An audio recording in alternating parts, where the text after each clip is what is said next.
if I say in the UK, people are being arrested for saying no to genocide, for having a billboard in their hands, no to genocide, they're being arrested for that. I have to show footage of it happening. And I have to show the law saying that this is how it's done.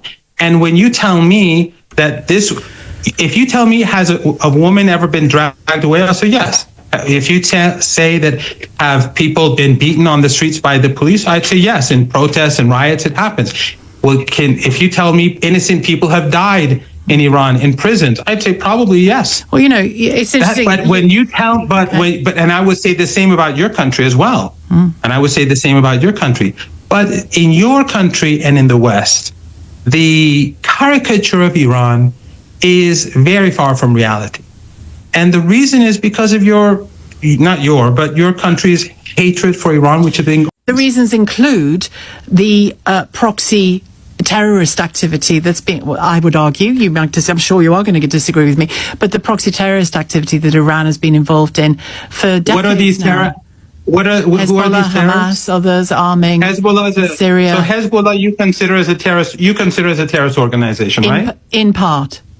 Now, Professor Marandi went into that interview knowing what to expect. The questions were going to be tough. The accusations were going to be made. The UK news anchor thought she had the upper hand.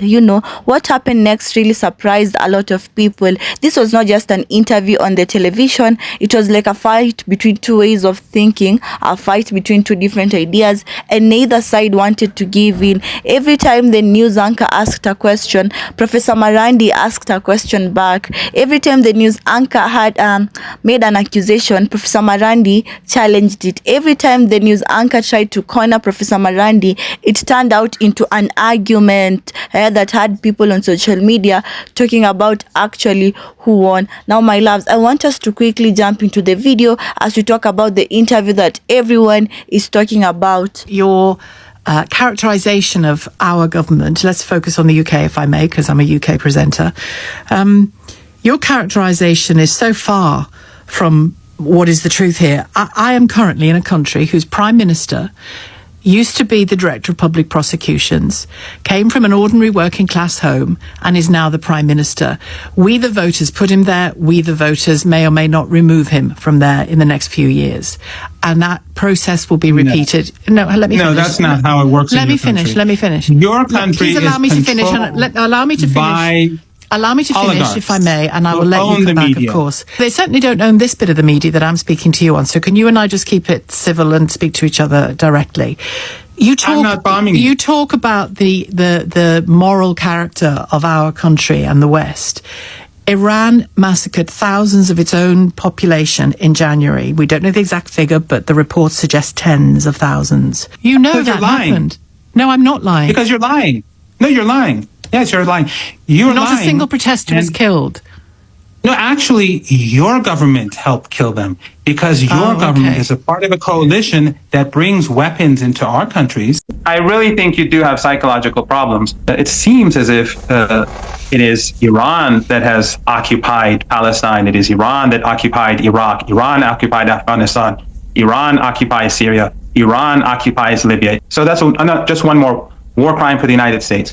Iran is not developing a nuclear weapon. Even Tulsi Gabbard admits such, and the United States admits that Iran, for the last 20 years at least, has not been developing a nuclear weapon. So Trump is being, the elderly Trump is being dishonest when he says that Iran cannot have a nuclear weapon. He's implying that that is what Iran is pursuing.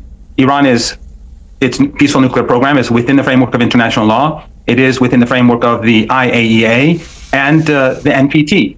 And so any attack on Iran by the United States would be illegal and a war crime. And of course, the United States does not have a mandate on behalf of the UN or anywhere else.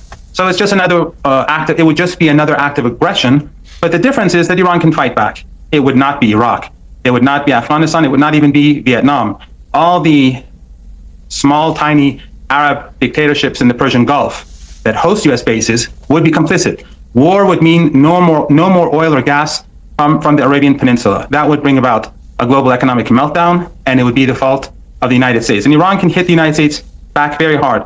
War is foolish, but the United States, since it has a history of bloodshed and aggression, Iran is preparing itself for such a possibility. I condemn ethno-supremacism and an apartheid regime, and I condemn this Holocaust, and I condemn what Tulsi Gabbard admitted that the United States supports and supported ISIS and Al-Qaeda, and they brought them to power in Syria. I want to bring in Scott. That is what I condemn, and that is what the globe condemns. And inside the United States, you can talk all you want, and you can convince Christian Zionists who think that Christ supports genocide. You can convince them that what you're saying makes sense. But outside of the United States, people are seeing what's going on in Gaza every day. First of all, we all know who created Al-Qaeda.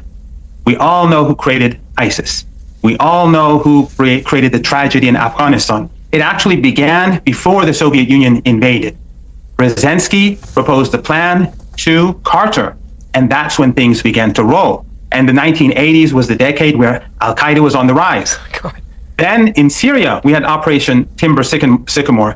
Your American guest speaks about who do I condemn terrorism. In Operation Timber Sycamore, the terrorists which they supported in Libya and destroyed Libya, which today is a destroyed country, those terrorists were taken to Turkey and also from Jordan to bring down the Syrian government.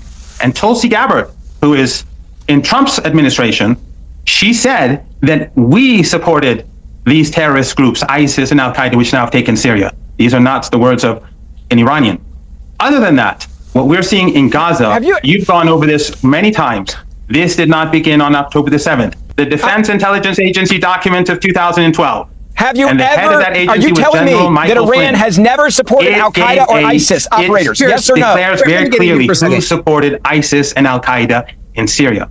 Iran has said from day one that it is not developing. Now, the interview between the Professor Marandi and the UK radio presenter became really popular. It spread beyond the original broadcast.